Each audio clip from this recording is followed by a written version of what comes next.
सबसे बड़ी जो पेशरफ्त कर रहा हूँ ना, 1 वीक के अंदर अंदर बच्ची रिकवर हो जानी है। यानी ये तो लव मैरिज किसी सूरत भी नहीं है। बेसिकली रिट करने का मकसद क्या है? रिट करने का मकसद ये है हमें ब्लैकमेल करना। अगर तो ज़हीर साहब चाहते हैं कि ये बाकी की ज़िंदगी जेल में काटें तो फिर शौक़ से इस तरह की रिटें करवाएं। अस्सलाम वालेकुम नाज़रीन, मुनज़्ज़म पाकिस्तान के प्लेटफॉर्म से आज आपको दुआ ज़हरा और ज़हीर अहमद के केस के हवाले से ताज़ा तरीन सूरत हाल से आगाह करने जा रहे हैं। सबसे पहले आपको बताएंगे कि दुआ ज़हरा की जो शादी है वो लव मैरिज है या गिरोह है। कोर्ट की जो लास्ट प्रोसीडिंग हुई, कोर्ट में क्या रिमार्क्स थे, उसके अलावा हम बात करेंगे कि ज़हीर अहमद की तरफ से भी एक कंप्लेंट दायर कर दी गई है कोर्ट में, और वो जो कंप्लेनेंट है वो उसकी मदर है, ज़हीर की माँ है, और ये मामला और भी थोड़ा संगीन होता जा रहा है। ये मामला किस तरफ जा रहा है, ये सारी बातें पूछेंगे फ़याज़ रामे से, जो कि इस केस को from the very first day देख रहे हैं, और पिछले दिनों एक आपने वीडियो भी वायरल देखी जिसमें ये मुल्ज़िम से बात कर रहे थे। तो आइए इनसे पूछते हैं कि आखिर ये केस कौन सी करवट बदल रहा है, ये केस किस तरफ जाएगा। तो ये बताइए कि कोर्ट की जो प्रोसीडिंग हुई है उसके मुताबिक ये शादी लव मैरिज है या फिर इसके पीछे कोई मुनज़्ज़म गिरोह है? भाईजान ये तो लव मैरिज किसी सूरत भी नहीं है। लव मैरिज वाला तो कोई चक्कर ही नहीं है इसमें। ये 14 साल की माइनर बच्ची है, तो बिल्कुल उसका एक बच्चों वाला ज़हन था। उसको पबजी गेम आप यहाँ से लगा लें, मैं किसी बरादरी को टच नहीं करना चाह रहा। शिया सुन्नी वाला एक मैटर अलग है। एक बच्ची की लव स्टोरी शुरू कहाँ से हो रही है, बात कहाँ से? पबजी गेम से। पबजी गेम से बेसिकली ये लव स्टोरी वन साइडेड है। इसने उसको ट्रैप कर लिया, माइंड बना लिया उसका, ठीक है, उसका ब्रेन वॉश कर लिया, ठीक है, और उसको उसने ट्रैप करके वो लाहौर ले गया। अब तो वो देखें, आप जितनी भी प्रेस कॉन्फ्रेंस में देखें, बच्ची की इंडिपेंडेंट कैपेसिटी में कोई अपना व्यू ही नहीं है। वो तो ऐसे जैसे दबी दबी कर रही है। अब मैं बोल रहा हूँ, पता चल रहा है मेरे ऊपर कोई प्रेशर नहीं है। वो क्या कह रही है, बच्ची ऐसे बात कर रही है, जी मेरे वालिदैन ने मुझे, अगर मैं मर गई मेरे वालिदैन जो हैं उनके ऊपर जो होगा वो, ऐसे थोड़ी होता है। ये नज़र आ रहा है कि बच्ची की आंखें मिला के बच्ची बात ही नहीं कर रही, बच्ची के ऊपर प्रेशर है। नेचुरल उसका व्यू ही नहीं है बच्ची का।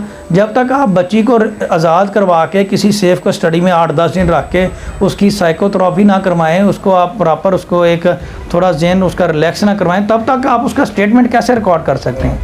एक बंदा जो है वो एक मुल्ज़म की कस्टडी में है, उसके प्रेशर में वो स्टेटमेंट दिलवाई जा रहा है। वो खुद क्यों नहीं स्टेटमेंट देता? वो खुद क्यों नहीं कहता कि मेरी बीवी है जी? अगर उसने इलीगल काम कोई नहीं किया, अगर उसने कोई इलीगल काम नहीं किया, निकाह किया, तो निकाह करना कौन सा जुर्म है? वो कहे मैंने निकाह किया। वो लड़की का क्यों नहीं यूज़ कर रहा? क्योंकि उसको पता है मैंने जाली निकाहनामा पेश किया, अगर मैं बोलूँगा तो मैं फंस जाऊँगा। फ़याज़ साहब ये बताइएगा कि ज़हीर की माँ ने एक कंप्लेंट दायर की है, उसका इस केस पे क्या इफेक्ट पड़ेगा?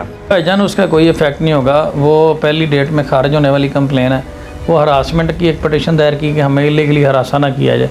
तो इलीगल काम तो यहाँ पे कोई हो नहीं रहा। यहाँ पे वो लीगल प्रोसीजर फॉलो हो रहा है। लीगल प्रोसीजर के तहत कोर्ट ऑफ लॉ जो इस्टेब्लिश हुई हैं उन्होंने रिमांड ग्रांट की है। हम कोई बंदा किडनैप करके तो यहाँ से लेकर नहीं जा रहे। जो इलीगल हरासमेंट होगी या जो आए अपनी मर्ज़ी से उठा के सीधे ले जाए, ऐसा तो कोई काम नहीं हो रहा। यहाँ पे लोकल पुलिस के कोऑर्डिनेशन के साथ और कोर्ट के तामन के साथ ये काम सारे हो रहे हैं। तो इसमें कोई इलीगल बात नहीं है जी। अब हम ये रिमांड पेपर और ये दीगर डॉक्यूमेंट को हाई कोर्ट में प्रोड्यूस करेंगे तो ये अल्लाह के शुक्र से पहली डेट पे ये खारिज हो जाएगी। ये रिट का हमें कोई वज़न नहीं है। ये मैं आपको दावे से कह सकता हूँ कि जिस तरीके से इनकी प्राइवेट कंप्लेन खारिज हुई है और 164 का बयान इनका एक तरफ है, इसी तरीके से ये रिट जो है इसका पता भी नहीं चलना, ठीक है। और ये रिट का खारिज करवाने के बाद हम इनके ख़िलाफ़ जो है ना मज़ीद दायरा तंग कर देंगे। ये भी इसमें ये चीज़ है कि अगर ये सोचते ये और इसका इनका जो ऑब्जेक्ट है ना, जो मेन चीज़ है, ये बेसिकली रिट करने का मकसद क्या है? रिट करने का मकसद ये है हमें ब्लैकमेल करना, कि हम किसी टेबल टॉक पे आ जाएं, हम कोई डील कर लें। तो ये बात मैं क्लियर मैसेज देना चाहता हूँ। अगर आप फेक लिटिगेशन में और ये ज़हन रखेंगे कि आप हमें ब्लैकमेल कर लेंगे, तो ये आपकी ज़िंदगी की सबसे बड़ी गलती होगी।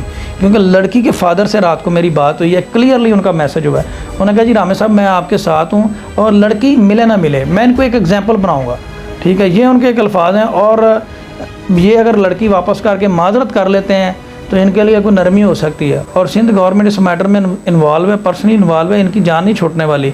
और ये अगर 376 में उम्र कैद या सज़ाए मौत की सज़ा काटना चाहते हैं, इनका हम DNA भी करवाएंगे, मेडिकल भी करवाएंगे, और इनके अगेंस्ट फेंसेस मेड आउट होते हैं वो सारे हम इसमें करेंगे। अगर तो ज़हीर साहब चाहते हैं कि ये बाकी की ज़िंदगी जेल में काटें तो फिर शौक़ से इस तरह की रिटें करवाएँ, डी भर के लगाएँ, टीले लगाएँ, हम भी लगाते हैं। अगर इनको कोई चाहिए कि ये अपनी जो जान छुड़वाना चाहते हैं तो फिर जो बेस्ट वे उसमें निकालें, सबसे पहले लड़की पेश करें और खुद को सरेंडर करें, उसमें देखें कि अदालत और इसके साथ क्या मामलात हो सकती है, वो बात की बातें। पहले अपना ऑफेंस कबूल करें और कोर्ट के सामने पेश करें अपने आप को। अगर ये भागते रहेंगे तो इनकी जान कभी भी नहीं छूटने वाली।